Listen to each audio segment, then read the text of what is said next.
আগামী বছর থেকে আবারও ভর্তি পরীক্ষা চালুর ঘোষণায় চাঙ্গা হয়ে উঠেছে পুরনো ভর্তি কোচিং প্রবণতা। নতুন শিক্ষাবর্ষ শুরুর 5 মাস বাকি থাকলেও এরই মধ্যে উদ্বিগ্ন অভিভাবকরা। সন্তানদের ভর্তিযুদ্ধে প্রস্তুত করতে ভিড় করছেন কোচিং সেন্টারে।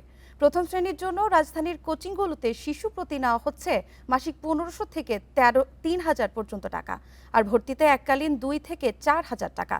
ভর্তি পরীক্ষাকে ঘিরে কোচিং বাণিজ্য থামাতে সরকারের উদ্যোগ নিতে হবে বলে মত বিশেষ শিক্ষাবিদদের। বেশিরভাগ অভিভাবকেরই শিশুকে নামকরা স্কুলে ভর্তি করানোর ইচ্ছা থাকে। ভর্তি পরীক্ষা শুরুর সিদ্ধান্তে তাই কোচিং সেন্টারে দৌড়ঝাঁপ। এই সুযোগটিই নিচ্ছে সেন্টারগুলো। প্রথম শ্রেণীতে ভর্তি ইচ্ছুদের কোচিংয়ের বিষয়টি স্বীকার করে না অনেক সেন্টার, তাই পরিচয় গোপন রেখে তাদের কাছে যাওয়া। মিরপুরের এই কোচিংয়ে ভর্তি ফি 4000 টাকা, মাসে বেতন 1700। এখানে 12টা পরীক্ষা। আমরা এমন সিলেবাস আছে এটার ভিতরে যে আপনি 2 সপ্তাহ মিলে একটা নিচ্ছি। 4000 টাকা তো বেশি না? একটু বেশি। আমরা সেই ব্রিটিশ আমলে নিয়েছি 2500 টাকা। ভর্তিটাকে একটু ফিস একটু কমানো যাবে এরকম কোনো কিছু নেই।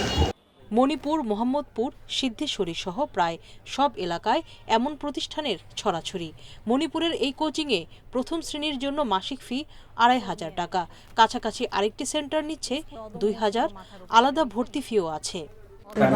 এ থেকে জেড পর্যন্ত ওদের মেক ওয়ার্ড পড়তে হবে। এরপরে ওখানে অ্যালফাবেট যে বাংলা বর্ণমালা আছে প্রত্যেকটা তাদেরই পড়া লাগবে। অনলাইনেও এ ব্যবসা রমরমা। প্রথম শ্রেণীতে ভর্তি কোচিংয়ের প্যাকেজ 25,000ও চাওয়া হচ্ছে। এসবে প্রথম ও ষষ্ঠ শ্রেণীতে ভর্তি ইচ্ছুদের সংখ্যাই বেশি। ওয়ানের বাচ্চা তো সাধারণত কোচিং না দিলেও চলে, বাসায় যদি একটু পরিপূর্ণভাবে গার্জিয়ানরা বিষয়টা দেখে তাহলে কিন্তু হয়ে যায়, কোচিংটা লাগে না। কে কতটুকু টাকা খরচ করতে পারে তার ডিপেন্ড করে তো তাদের ফ্যামিলির উপর। যার যেমন ইনকাম সে তেমন খরচ করতে পারে। ভর্তি পরীক্ষাকে ঘিরে কোচিং বাণিজ্য থামাতে হবে সরকারকেই, বলছেন শিক্ষাবিদরা।